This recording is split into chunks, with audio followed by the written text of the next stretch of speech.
তিনি জানান কিভাবে পরিচয় হলো মুফতি মামুনের সাথে। উনি একটা ফেসবুকে পোস্ট করে যে মাকে দুলাভাই বিয়ে করবে এবং মেয়েকে বিয়ে করবে সে। তখন আমার খালামুনি এই পোস্ট পাওয়ার পর আমার আম্মাকে বলল যে এত ভালো একজন আলেম, ইনি তোমার সন্তানের দায়িত্ব নিতে চাচ্ছে, তুমি পর্দা করতে পারবা, সন্তানের দায়িত্ব নেবে, তারাও বাবার আদর পাবে, তুমি বিয়ে করে দেখো বা কথা বলে দেখো ওনাদের সাথে। তো আমার মা ওনার সাথে কথা বলার পর বলে যে হ্যাঁ আমরা ইসলাম বাস্তবায়ন করব, ইসলামের একটি বিধান বাস্তবায়ন করব যেটা মানে বাংলাদেশের নারী মানে না একাধিক বিয়ে, সেটা আমরা বাস্তবায়ন করব।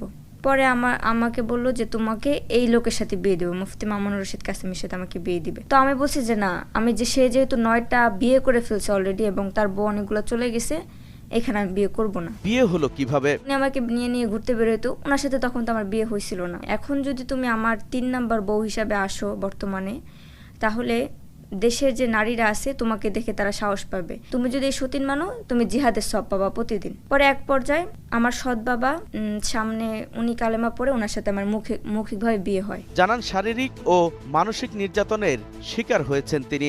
বিয়ের পর দিন থেকে সে নামাজই পড়ে না, 5 ওয়াক্ত, গায়ে হাত তুলতো, বাজে আচরণ করতো, মানসিক চাপ দিত অনেক। ওনার অন্য বউরা যারা চলে গেছে ওনাদের কাছ থেকে শুনছি অনেকে নেশাও করতো। একবার মামুন তামান্নাকে তালাক দেয়, পরে তাকে মানিয়ে বিয়ে না করেই তার সাথে থাকতে শুরু করেন। তামান্নার অভিযোগ, গর্ভবতী হলে নিজের ওরসের সন্তানকে অবৈধ বাচ্চা